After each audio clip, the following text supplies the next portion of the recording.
Well, good evening, everyone. This is a technique I learned from one of our educators in Coram Life Education. How very well behaved we all are, because we're act like school children. So, very, very well done. So, good evening, everyone. I'm Carol Hompton. I'm the Group Chief Executive of Coram, and it's my absolute joy to welcome you here tonight. And this special event is platforming the work of Omar Mohamed, just here, who has produced a documentary as part of his Churchill Fellowship, so undertaking that from summer 2024, and in partnership, and Coram is in partnership with the Churchill Fellowship. So we are acting as a knowledge partner and dissemination partner, perhaps, to Churchill Fellowship in the work they are doing, offering these wonderful opportunities for people to learn about and explore practice internationally. Chris will say a little more about that. That's very close to our heart here at Coram for a number of reasons. One is you're sitting in the place that is the birthplace of children's social care, its origins being the foundling hospital established in 1739 by Thomas Coram, and which continued to provide direct support to children who needed it all the way through into the 1950s. And of course it was 1948 when we had the advent of the Children Act and the creation of children's social care services that we understand today. And Coram today continues to be the champion of children's rights and voice, and we're currently celebrating the 50th anniversary of the creation of Coram Voice as the voice for the child in care. It's difficult to believe, really, that it is only 50 years ago, and that before that, there really were no rights or entitlements for the support to children and young people in expressing their voice in the decisions that mattered in their lives. So we're marking that moment, but also Coram is a research and development organisation. We have Max with us today, who leads our research team, as we aspire in our aims to become the Institute for Children, the place that is continually dedicated to children, to their place in society, and into affecting best practice as a reality in their lives. And part of what we do is to work internationally on those issues. So Coram International worked in 39 countries last year, undertaking systematic reviews and lots of research work with governments around the world to try to realise those aims. And at the heart of all of this event and in our discussions needs to be how we use this insight, this international insight gathered tonight, to help develop innovative solutions for the care system in the UK and in the support of Black children and young people with care experience. So our task today is to discuss and explore these issues together and to celebrate the achievements of Omar and his panel of care experienced individuals in getting their voices heard and in helping us to effect that change together. So first of all, I'm going to invite Chris Mann, who leads the Churchill Fellowship, to explain that and explore that a little further with you.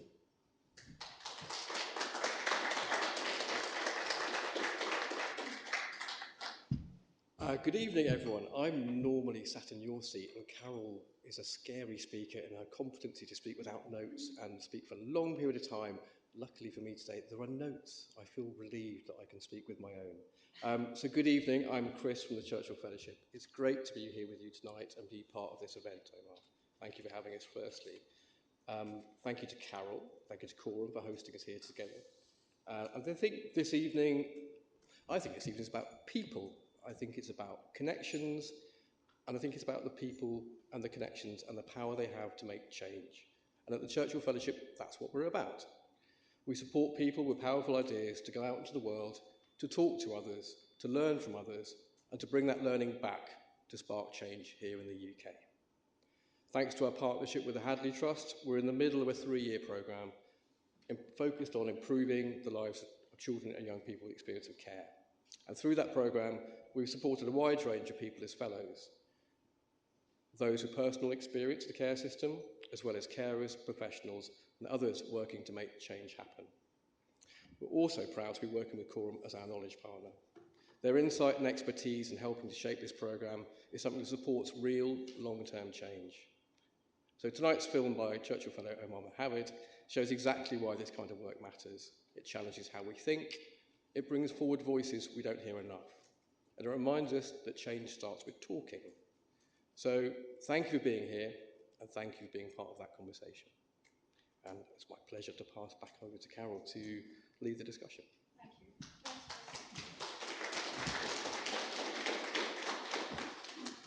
So before we watch Omar's documentary, we're going to be joined by several guests involved in its creation. So with us in person, we have Omar, who'd like to come up. Omar, who's working with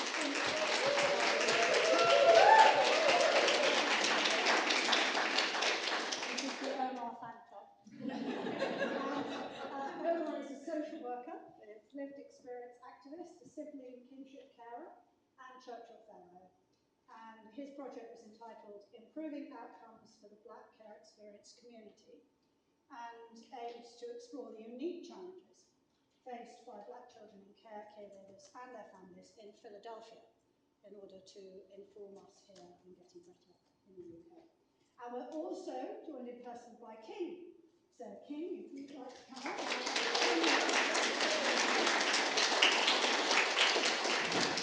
And we will like with the King fan club, care experience singer and songwriter who goes by the name of Soul Swagat. So lovely, welcome King. Now online we are, I believe, due to be joined by several guests. Hello guests!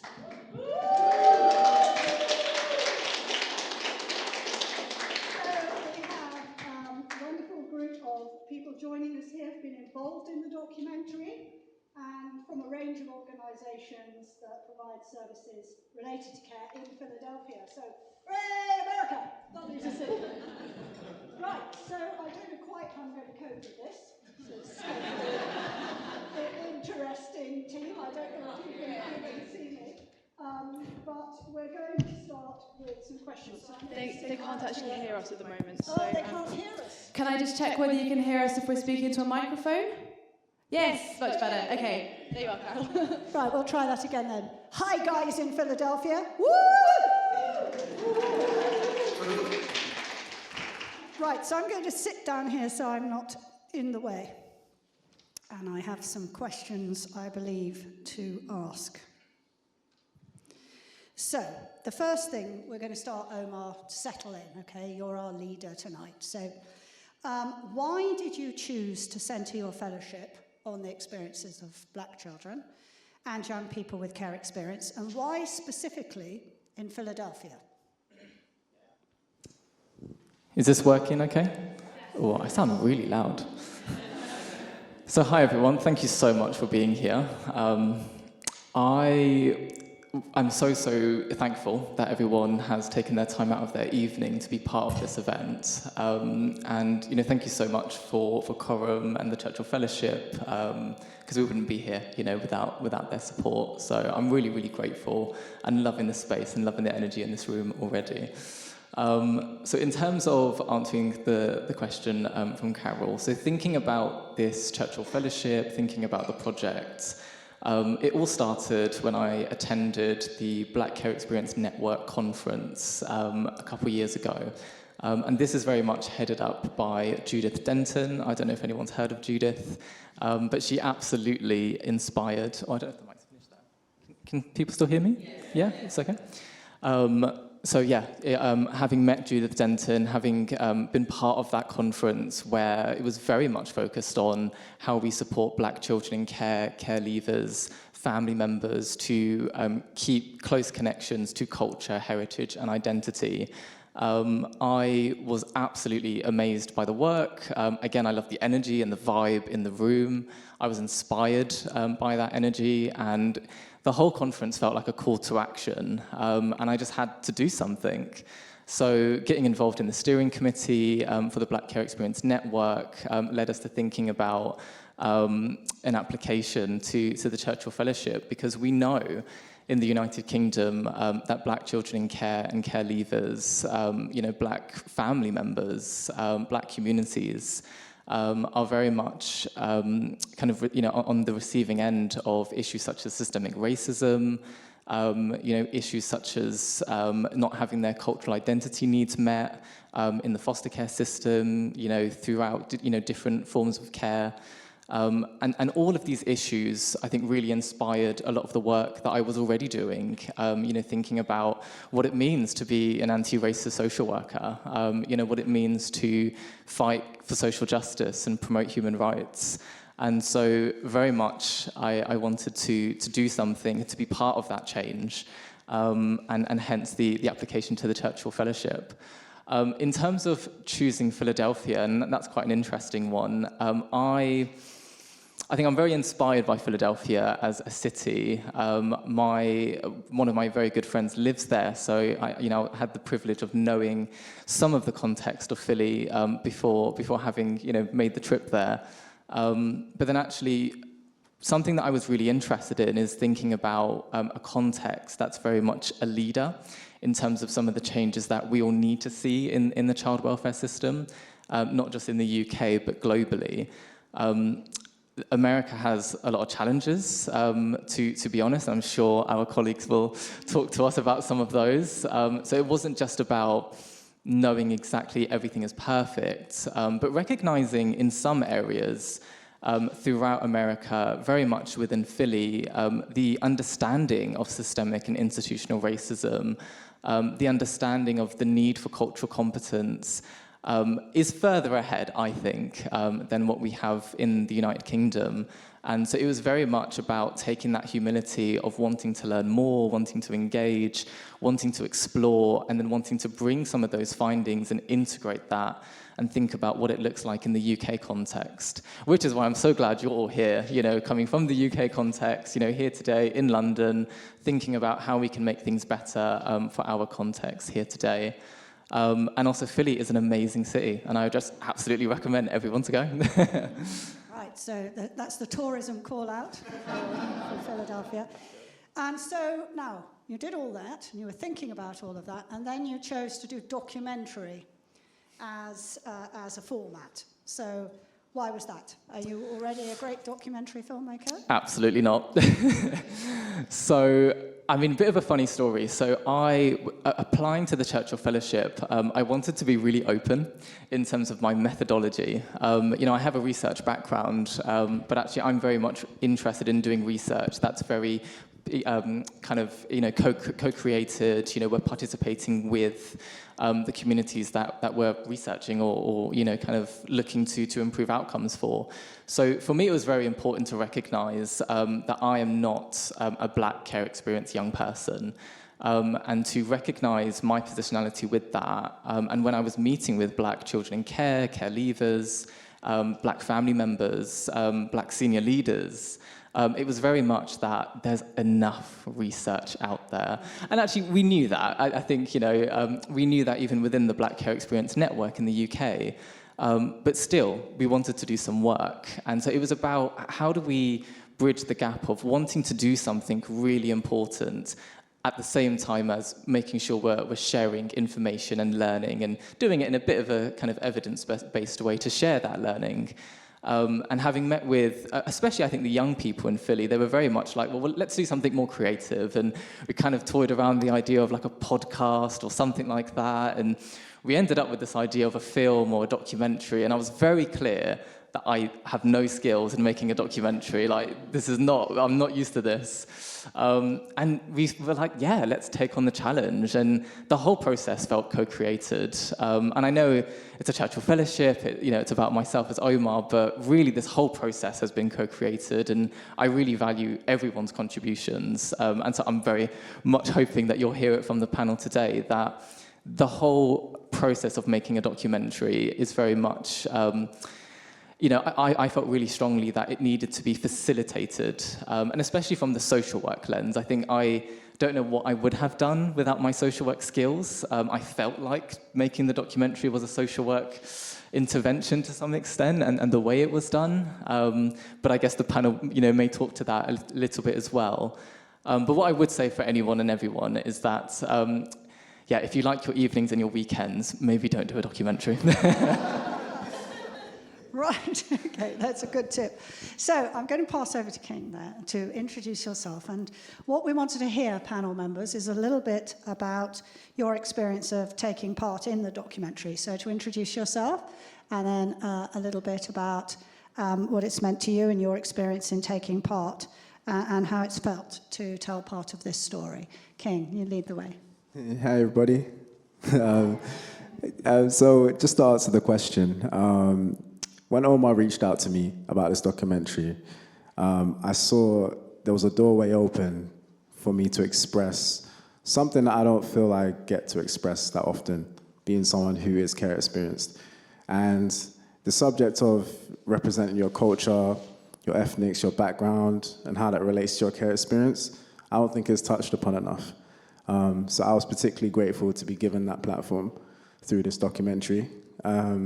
It was a series of questions that I was asked, and I think they were quite thought-provoking, but the answers, they highlighted a lot that I think other people who are similar to me and who've had my upbringing, would feel that they would want to express as well.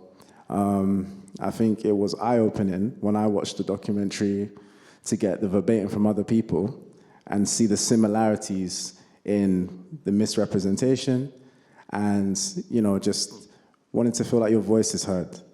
One of the key things that I think people share who are care experienced and from a community that isn't as represented is a lack of voice. And that's what I think this documentary exposed. So, yeah. Thank you, King. Thank you. A round of applause. Come on. So I'm turning to you guys on the panel now. I'm going to turn to Abigail first, if that's okay. So Abigail, just to introduce yourself and to give a short introduction to your role and what that's meant for you in the documentary. Over you go, Abigail. Hi, thanks so much. Can you hear me okay? Yep. All right, great. Good evening, everyone. My name is Abigail Henry. I'm a Churchill Fellow and first-year doctoral student at University of Buffalo. Prior to moving to Buffalo, I was a ninth grade African American history teacher in Philly for 12 years. I was also born in London, so it's just really great to be reconnecting with my roots right now. I connected with Omar through LinkedIn initially. I am someone who has served predominantly Black children for over a decade, and I am just so inspired by the fact that he's asking the question about what does it mean to be an anti-racist social worker. There's been a lot of conversation about what it means for teaching, but not necessarily for social work itself. And him and I had a lot of deep conversations about how to really uplift and encourage positive racial identity in marginalized students. That was something, for me, as I was teaching Black history, I always wanted my students to feel good about themselves, no matter what the content was. And I also just liked sharing with Omar Philadelphia's leadership in teaching Black history. And I'm very happy to be here with this wonderful panel. Thank you very much, Abigail. So, can I turn to you, Lanya? Is it Lanya? Lanaya, I'm so sorry. Lanaya, can we turn to you to introduce yourself and your perspective on the documentary process? Hi, everyone. I'm Lanaya Little. I work for Turning Points for Children. I'm a peer outreach specialist. I also was in that program, the Lifestyle program, before I started working for them. So that's a little about me. And that program, basically, we help to support youth from ages 17 to 24.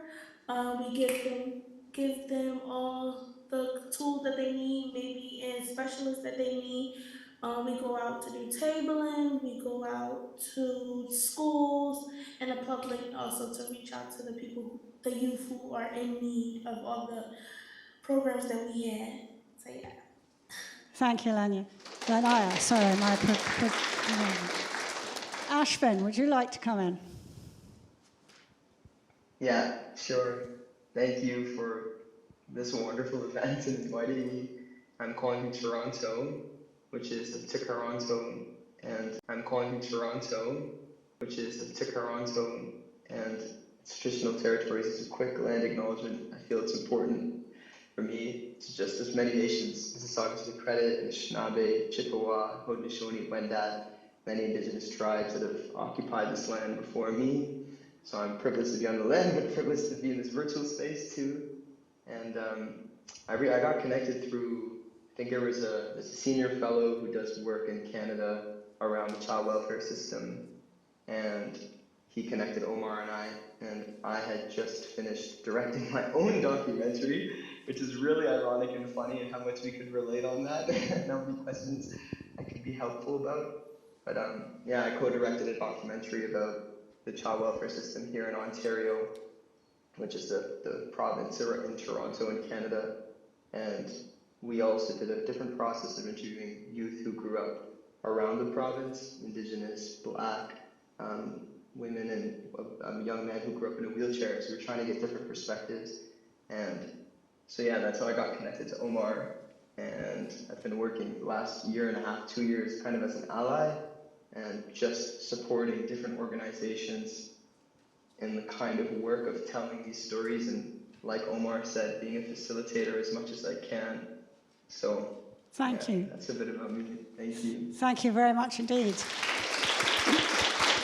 And Gwen, over to you, Gwen.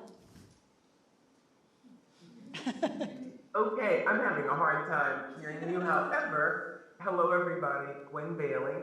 I'm currently Vice President of Programs at Hopeful, which is a merger of two organizations in West Philadelphia, Youth Service, Inc., which is 70-some years old, and People's Emergency Center. And I am a social worker by training, and so part of my commitment, which has always been to young people, because I've seen them kind of, I'll say not treated fairly by the system and not necessarily given a voice, ensuring that young people have the skills and the knowledge to feel confident to share not just their story, because that's not always what's important, but what they want for themselves.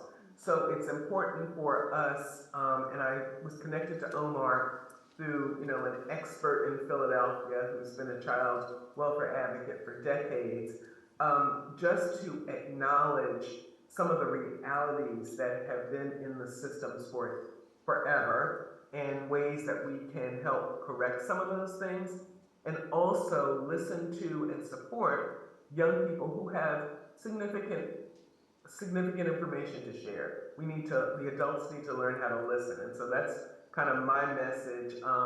There are experts out there, some of them are under the age of 21 and have lived experience, and we need to open up and listen to them. Thank you, Gwen.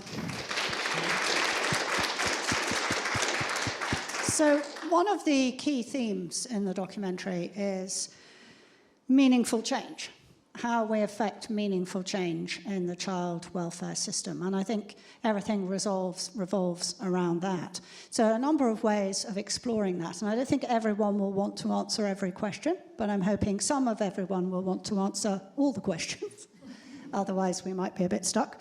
So I was going to start by asking about that issue that's come across already, importance of culture, identity, and heritage in the experience of care by Black children and families. Now, why are these themes so crucial, and why are they so prominent in our needs for care reform? Who would like to start on that question? You're just going to have to wave, because there's no more sophisticated system. King, did you want to? I wouldn't mind. Please. King is going to, and then Abigail. Okay, sorry, could you emphasize the question a little bit more, please? Yeah. Well, we've already identified the importance of culture, identity, and heritage in the experience of care by Black children and families. And I just wondered, what it is about that. How does that manifest itself? What does that mean for you in terms of how we can make the system better? You know, what needs to be done? How do we express it? Well, I think everyone has, you know, a root. Everyone has an origin. Everyone has a sense of identity. And I think without that, then, you know, it's very detrimental to how you develop as a person. So I think the failure to not recognize your culture, your identity, where it's neglected for some particular people of a certain background, it does a lot more harm to the development of young people than we realize. You know, not knowing yourself or where you come from, I think has a knock-on effect to how you associate with other people as you develop. And I think the failure to recognize that is only going to be the downfall to the system, to the care sector, to the people who are vulnerable and the people who are responsible for them. I think they need to make it more of a priority in terms of what they upskill and train and familiarize themselves with. Okay. Yeah. Thank you. Omar, Omar. Abigail, did you agree with that perspective from King? Yes, and can I add on a little bit more too? The background of my Zoom is the Sankofa bird, and that was always a significant symbol in my classroom that to be able to move forward, you have to look backward. And I just think having marginalized students learn about their history is so important. Having educators go out of their way to prioritize a history that has been erased. I talk a lot about how a tool of white supremacy is to deny Black children of their education. And so I talk with my students and other educators about we got to do whatever we can to counter anti-Blackness, and that means having students not only learn their history but be uplifted by it. And I think this is something that should be done by all employees in any school building, including the social worker. Thank you. So you've talked there about history and about the role of history in the curriculum, in training. What role can storytelling play in this transformation? So the storytelling based of lived experience. Has that come across as a key theme, Omar? I was wondering, Ashvin, if you wanted to maybe touch on that a little bit in terms of storytelling? Yes. Had a feeling, yeah. Yeah, I mean, I had the privilege, the deepest privilege of directing a documentary in which all of those youths just told their story. That was it. We just got them to outline for us how they became the person they became to be through the system. How did the different moments, the environments, the people give them the types of perspectives about themselves and about the world that influenced how they developed. And it was one big long story of like 4 vines kind of like interweaving. And, you know, I feel like there's many benefits, and I'll look at it from 2 main perspectives. From the storyteller perspective, it's really wild, and I don't quite understand why it makes an experience so much more real and meaningful and easy to process when you say it. There's something that we know about that, and how much information can get passed historically through storytelling, as we know, one of the oldest practices of wisdom. And there's something very powerful about just saying it, which we know through therapy and just talking to our friends. And so I think the ability to craft your story and also decide how you're perceived through the language you use is one really important part of storytelling for the storyteller. And then for the listeners, when we premiered the documentary, we premiered it at the TIFF Bell Lightbox, which is Toronto International Film Festival, and it was a big special screening. We had like 500-600 people come out, and it was one of the most magical moments of my life. And I remember so many people in the audience who weren't from the child welfare sector, and they came up to me and they were crying at the end of the film because they had no idea that this is real, and that it's like on the corners and intersections near us where people live these have these kinds of experiences. So it's incredible to just get people to know about it. And storytelling is like the most impactful way for information to be passed, one of, through language at least. So. Thank you, Ashwin. Yes, Gwen, please do. Is that it's really critical, and you don't know the significance and importance for the young person being able to share their story and have people listen to them, hear what they're saying, judgment-free, and understand that, yes, I've walked this path that may not have been straight, and here I am today. And that is so powerful and transformative from my perspective. Thank you. I wondered, Lanaya, do you find that in your work that you were describing before? The power, perhaps it's the power of storytelling, perhaps it's the power of story listening that you were just flagging up, that it's actually people listening to the story, which is the key thing. Is that true for you and your experiences in your work? Lanaya? No, she can hear us. Lanaya, can you still hear us? No, difficult. Okay. It's really hard to hear, so I really can't hear. Okay. All right, well, we'll move on a little. And I was just wondering what change you're hoping to see in Philadelphia. So what's the next stage of development in Philadelphia? And why is this important in the next step? Anyone want to come in from Philadelphia? Gwen? Yeah. Oh, Lanaya's come on as well. So yeah. Go ahead, Lanaya, you go first. Yeah. I guess the change for Philadelphia to get our youth all together is, I feel like a lot of our programs or the stuff we have need to get out there more or come together more, like more networking for everybody to know more about what's around in Philadelphia, for them to know, okay, if they need somebody, this is who they can refer them to if they know these programs, because that's what a lot of we come across with is like, when we tabling, a lot of people don't know about our program. And then when they do find out, it's last minute.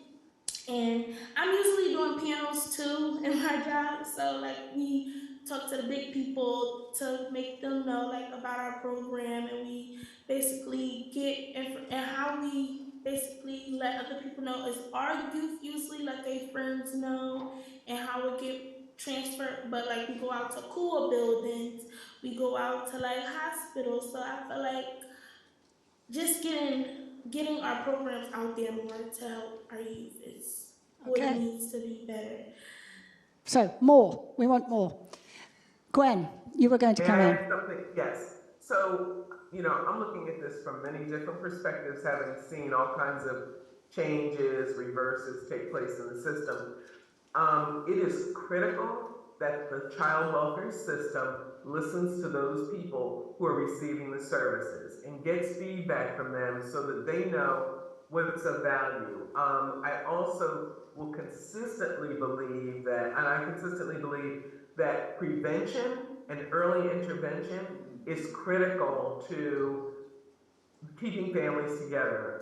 If I hear one more young person say, what was wrong with the school? Didn't they see that I didn't have clothes, or I didn't have this, why didn't they help me?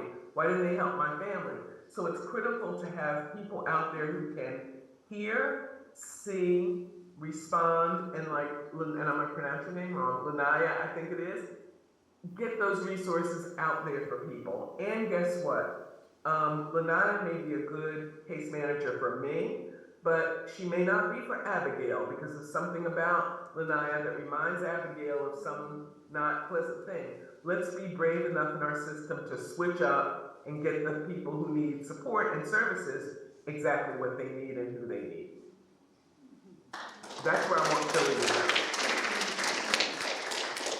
Well, that makes me wonder about how we're doing in the UK. So what can we mutually learn? I don't know, Omar, if you want to start this question, but what can we mutually learn here around the UK and the US experience? Because this is the point of the Churchill Fellowship, really, isn't it? And how can this knowledge help us promote change? Yeah, absolutely. I think the first thing is to start with that humility of, the UK has come very far in many ways across the child welfare system, but we still have more to learn. And I think it's coming at it from that lens that actually when we look at Philly, who have gotten further than us in terms of looking at the impact of institutional racism across the child welfare system, what does that mean for children and families on the grassroots level? And how do we have these discussions, with our children, with our families, but then also how do we have them at the top as well? I think there are so many conversations that are very similar. So like your black children in the care system needing to have their culture identity needs met. So, really making sure that our social workers have that cultural competence. I know this is a conversation in the United Kingdom. There's still more to learn, I think, from the US. And then there are also those conversations that we haven't, from what I understand, I don't think we've started very much in the UK. So there are some very powerful voices in the documentary that you will all, have the privilege of watching very soon, talking about topics such as abolition, such as family policing, these real strong ideas about the child welfare system being rooted in, being built upon structures of racism, of colonization.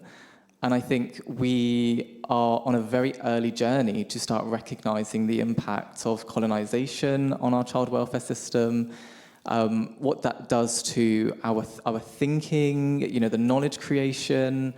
And I think it links into what everyone's saying in terms of like the impact of storytelling and why this is so important to tell these stories, to, reposition some of those power dynamics and to really make space for change. Thank you, Omar. So, what are the next steps then? We've talked a little there about, and on the screen tonight, about some of the practical steps, the listening, the active listening, the storytelling, the communicating, the network building. What are the next steps for research? Are there areas where we do not know what it is we need to know? I wondered if you felt on, I don't know if it's Abigail's area or Gwen's, but do you feel that there, yes, Ashvin wants to come in, yeah? Yeah, if I can just say there's one organization that I really always try to let people know about, and it's an organization in Canada. It's called Never Too Late, or NTL, and they have a program called Humans. And what it is essentially someone can sign up voluntarily to be paired up with a youth from the child welfare system in Canada for life. And it's essentially a voluntary decision, commitment, to be there to support someone unconditionally for the rest of your life. Now that sounds revolutionary to me. I've never heard of someone doing that type of a commitment.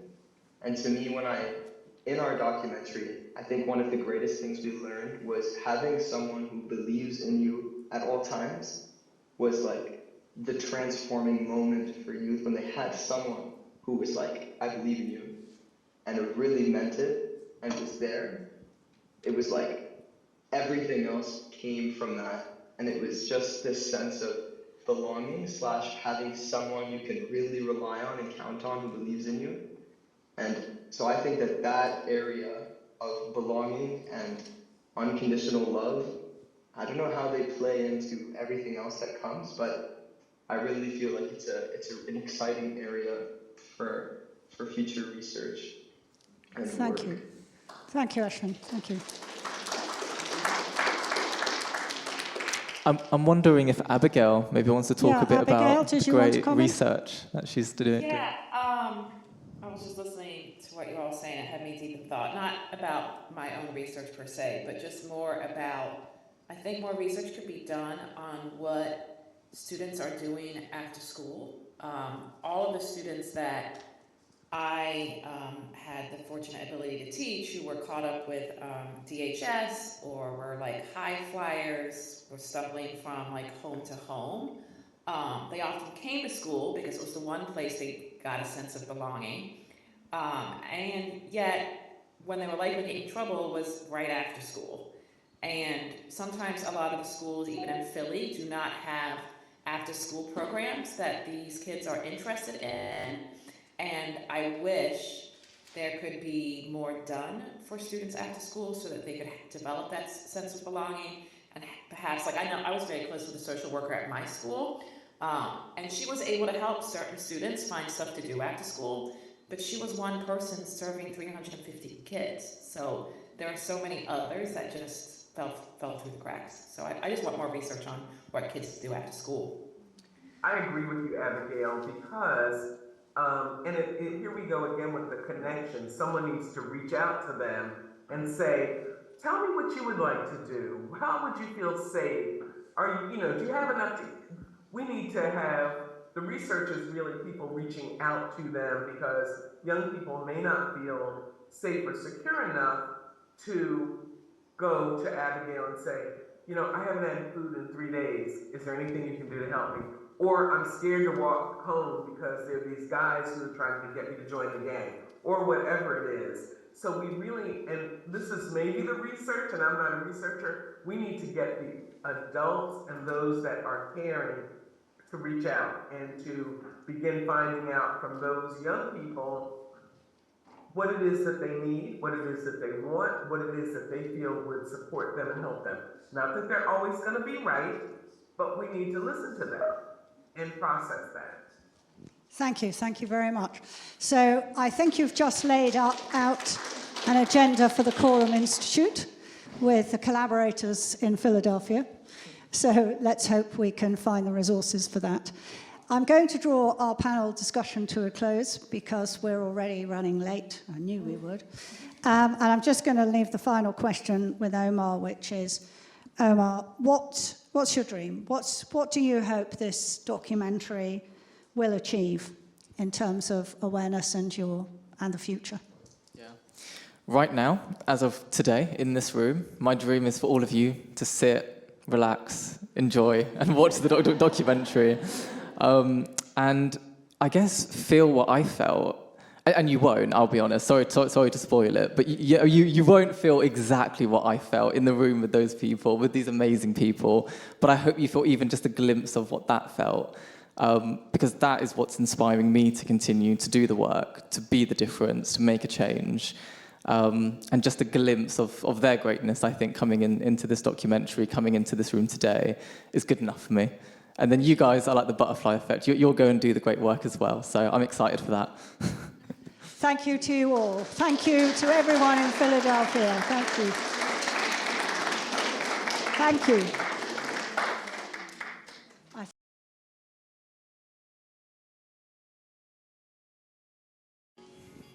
Thank you all very much for that. We are overrunning for time, so I'm hoping that we'll have a chance for discussion kind of as we start to leave and maybe get a last drink as we're on our way out. But we have to end with a bang. We have to end with some of the key points of celebrating young people, celebrating amazing talent that we have in the room right now. So, King, if you want to come up.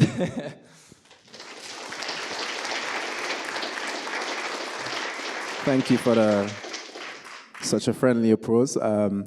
Like I said, my name's King, but I go by the name Soul, and I have a song that's unreleased that I'd like to perform for you just to round off the evening. Okay.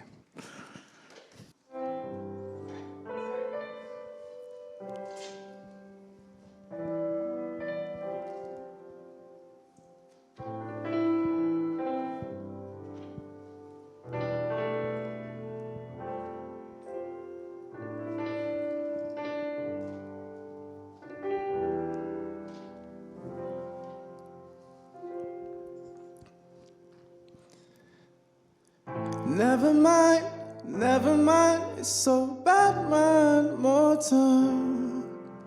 Forever on my mind, who am I, how did I? When will I fly? What did I do? Why? Recognize the voices inside. All these mirrors, and they all look at me like I'm the enemy. And I figure I should hold on to what's left of me. So long, I don't see you around no more. Slow songs tearing me apart to the core. And I surrender. I don't wanna fight you no more. I surrender. With my head on the floor, I surrender. I surrender. I surrender. I surrender.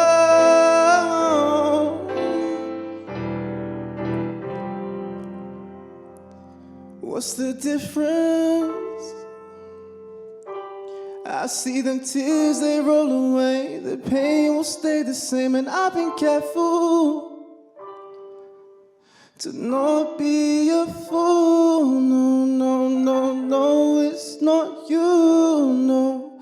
Can't handle the truth, no. Still learning to be still.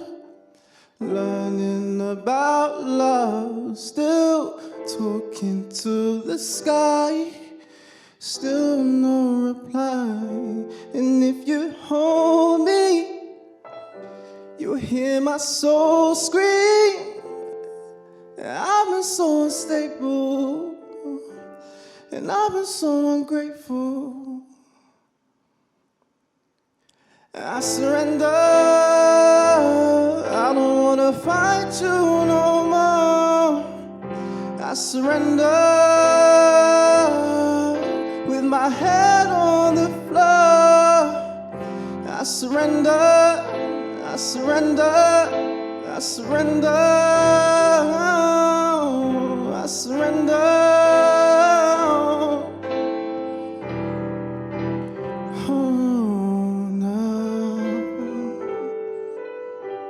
Thank you very much.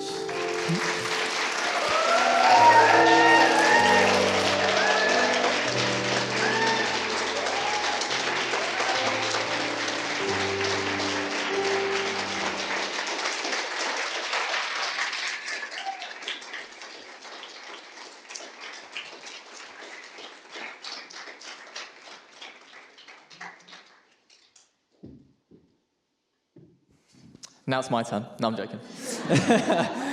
Amazing, absolutely amazing. So talented, I could never. So yeah, that is the end of our event. Thank you all so much for coming. I hope everyone gets home safe tonight. We are in London. It is like almost 9 p.m, so please do be safe. To be fair, can I just say, I felt so much safer in Philly than I ever felt in London. Can I just say that? Even with the shootings. But genuinely, thank you so much for coming. Sorry. Thank you. Thank you so much for coming. I really appreciate it. I hope you've been able to take something really strong and really powerful from the amazing voices. And hopefully if you take any message from today is that more work needs to be done. And my hope is that everyone here will take that work forward. You know, listen, learn, engage, do the work. You know, this is really a continued, ongoing call to action to make things better for Black children and families and to, improve our child welfare system, because we all obviously care enough to be here today. So I hope you continue caring, and that's what it's all about. So thank you all so much.